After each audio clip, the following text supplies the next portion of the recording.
સ્વચ્છતા હી સેવા પખવાડિયાના ભાગરૂપે નવસારીના ઐતિહાસિક દાંડી દરિયા કિનારે એક વિશાળ સ્વચ્છતા અભિયાનનું આયોજન કરવામાં આવ્યું હતું. આ સેવા પર્વમાં સ્વચ્છતા, પર્યાવરણીય જાગૃતિ અને હરિયાળીનો સંદેશ ફેલાવવાના ઉમદા હેતુ સાથે મોટી સંખ્યામાં લોકો જોડાયા હતા. આ કાર્યક્રમ નવસારી જિલ્લા વહીવટીતંત્ર અને ગુજરાત પ્રદૂષણ નિયંત્રણ બોર્ડના સંયુક્ત ઉપક્રમે યોજાયો હતો.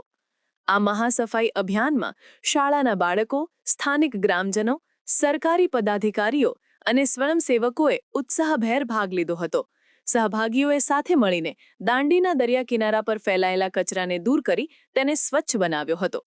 આ કાર્યક્રમનો ઉદ્દેશ્ય માત્ર ભૌતિક સફાઈ જ નહીં, પરંતુ દરિયાઈ જીવસૃષ્ટિના રક્ષણ અને પર્યાવરણની સુરક્ષા માટે જનજાગૃતિ કેળવવાનો પણ હતો. આ પ્રસંગે સ્વચ્છતા ક્ષેત્રે શ્રેષ્ઠ યોગદાન આપનાર વ્યક્તિઓનું સન્માન પણ કરવામાં આવ્યું હતું. મહાત્મા ગાંધીની ઐતિહાસિક દાંડી યાત્રાના સાક્ષી રહેલા આ પવિત્ર સ્થળ પર આયોજિત આ સ્વચ્છતા યજ્ઞ રાષ્ટ્રપિતાને સાચી શ્રદ્ધાંજલિ અર્પણ કરવાનું એક પ્રતિકાત્મક પગલું હતું.